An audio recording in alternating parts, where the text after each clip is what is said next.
마음, 그게 어디 마음대로 되던가요? 마음대로 되지 않는 마음 이야기, 설기문의 마음 세상입니다. 이제 10번째 이야기를 시작합니다.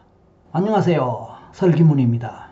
오늘은 남보다 더 민감한 사람들과 멘탈에 대한 이야기를 하고자 합니다. 상담실에서 최면 심리 상담을 하다 보면 심각한 심리적 문제나 증상을 겪는 사람 또는 신체화 증상 때문에 고통을 호소하는 사람들에게서 특별한 공통점을 발견하게 됩니다. 그 중에서 대표적인 것이 바로 민감한 성격을 꼽을 수 있습니다. 그들은 남보다 더 민감한 사람들이란 뜻입니다. 이러한 민감성을 중심으로 해서 그 외의 공통점들을 몇 가지로 요약하여 설명하면 다음과 같습니다. 이미 서두에서도 언급했듯이 역시 대표적인 것으로 성격적 민감성 또는 예민성을 꼽을 수 있습니다. 우리가 예민하다 할 때 영어로는 sensitive하다 그렇게 말하고 sensitivity라고도 합니다.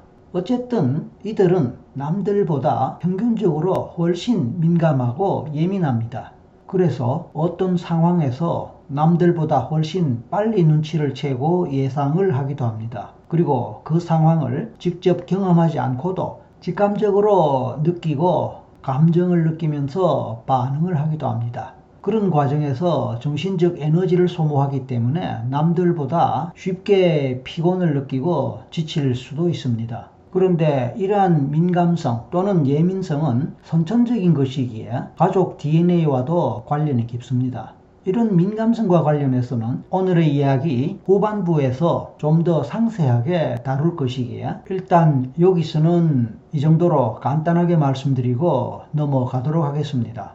심각한 문제로 상담실을 찾는 사람들의 두 번째 공통점은 그들은 마음이 여리고 착하다는 것입니다. 그래서 쉽게 상처를 입고 남들에게 피해를 당하기는 쉬워도 절대로 남에게 나쁘게 하지를 못한다는 것입니다. 그러니까 남들에게 얕보이고 무시당하기도 쉽습니다. 세 번째는 주장성이 약하다는 겁니다. 그러니까 자기의 생각이나 감정을 당당하게 말하거나 표현하지 못하고 삼킨다는 것이죠. 특히 남들이 싫어하거나 남들로부터 인정받기 어려운 요구나 부탁을 하지 못합니다. 당연한 자기의 권리를 내세우지 못하고 그냥 양보만 한다는 것이죠.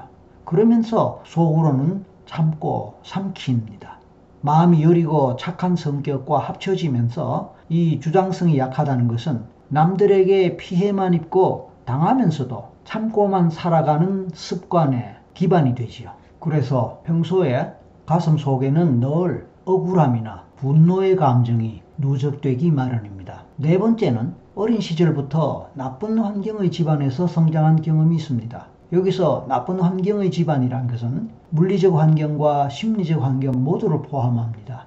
예를 들어 경제적으로 가난한 집안, 부모님의 알코올 문제나 폭력 문제로 부부싸움이 잦다거나 부부관계가 좋지 않은 집안, 이혼하거나 사별해서 편부모 밑에서 살면서 원만하지 못한 가족관계 속에서 사는 사람 등등 늘 긴장과 불안 등의 스트레스가 만연한 환경에서 살아가는 것을 말합니다. 뿐만 아니라 그런 가정 환경과 별도로 학교 환경도 빼놓을 수 없습니다. 대표적인 것이 학교에서 왕따나 폭력에 노출되는 환경인데 여기서는 교우관계 뿐만 아니라 선생님으로부터의 폭력의 문제를 포함하는 일반 선생님들과의 관계도 포함될 수 있습니다. 다섯 번째로 이런 사람들의 공통성은 자아 강도, 회복 탄력성, 스트레스 내성이 약하다는 말로 설명할 수 있습니다. 자아 강도는 앞의 어떤 다른 얘기에서도 이미 설명되었습니다만 자아의 힘이라는 것입니다. 남들 앞에서, 역경 앞에서 스스로를 바로 세우고 자기가 원하고 목표로 하는 길로 자기를 이끌고 나갈 수 있는 힘이 곧 자아 강도입니다. 그러니까 이런 사람들은 그 자아 강도가 약하다는 것이죠. 회복 탄력성이란 것은 영어에서 resilience라고 부르기도 하지만 넘어졌을 때 오뚜기처럼 일어설 수 있는 성향이나 능력을 말합니다. 그래서 회복 탄력성이 강한 사람은 실패와 좌절의 상황에서 쉽게 재기하고 다시 도전하고 새롭게 투쟁할 수 있습니다. 그 힘이 약할 때 상처를 입고 넘어진 상태에서 나지 못하고 트라우마 상태로 또는 무기력 상태로 세월을 보내게 되지요. 자, 이번에는 스트레스 내성에 대한 것입니다. 스트레스 내성이란 것은 스트레스를 견딜 수 있는 성향이나 능력을 말합니다. 그러니까 스트레스 내성이 강한 사람은 웬만한 스트레스 상황에서도 견디고 버틸 수 있지요. 이 스트레스 내성과 비슷한 개념으로 욕구 좌절 내성이라는 말도 있습니다.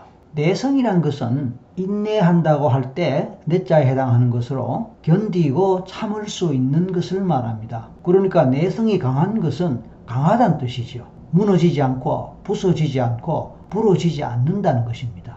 강한 쇠덩어리는 꿈을 이루지 못해서 절망한 상황에서도 넘어지지 않고 견디고 다시 일어설 수 있는 것이 내성이 강하다는 것인데, 반면에 그 상황에서 울고 속상해하고 슬퍼하고 화를 내고 분노를 표출한다. 그리고 새로운 도전하기를 포기한다. 이 모든 것은 결국은 그만큼 내성이 약하다는 말도 되지만 자아 강도가 약하다, 회복 탄력성이 낮거나 약하다 라는 말로도 설명 가능한 것입니다. 그렇습니다.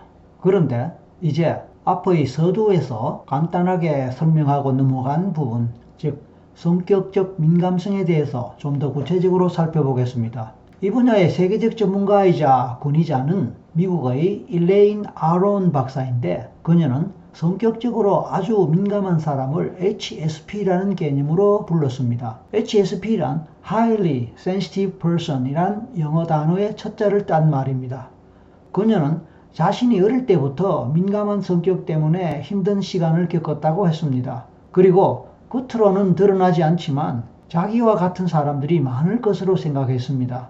그래서 그것을 학문적으로 연구하여 학책을 출간했습니다. 그녀의 책 타인보다 더 민감한 사람이라는 HSP 책은 미국 심리학 분야에서 15년간 베스트셀러가 될 정도로 크게 주목받은 바 있습니다. 과거에는 심리학에서 HSP의 사람을 내향성, 소심한 성격, 신경증 등의 특성과 함께 특히 남자다움을 의미하는 숫기 없는 사람과 같이 부정적으로 인식하는 정도였다고 합니다. 하지만 아론 박사는 처음으로 이 문제를 심리학적 차원에서 단연간 연구를 하였습니다. 그 과정에서 인구의 15 내지 20%의 사람들이 이 부류에 속한다는 점을 발견할 수 있었습니다. 하지만 이 모든 HSP들이 문제가 되는 것은 아닙니다. 그들이 비록 특히 예민한 사람들이긴 하지만 자기의 예민성을 어떻게 관리하고 발전시키느냐에 따라 성공하는 사람들도 물론 많습니다. 하지만 많은 HSP들은 좋지 못한 여건이나 불행한 환경 속에서 자신의 남다른 특성을 제대로 이해받지 못한 채 무시당하거나 부당한 대우를 받으면서 또는 숫기가 없다고, 마음이 약하다고 야단맞고 재촉받으면서 강하게 키워야 한다는 부모나 선생님의 지나친 강요에 의해 크게 상처입고 좌절 상태를 경험하게 됩니다. 대부분의 이들은 그 예민성 때문에 멘탈이 약한 경향이 있습니다. 쉽게 불안하고 놀라고 긴장하다 보면 멘탈이 쉽게 무너지게 되는 것입니다. 그래서 아예 작은 스트레스에서도 쉽게 상처를 잘 입게 됩니다.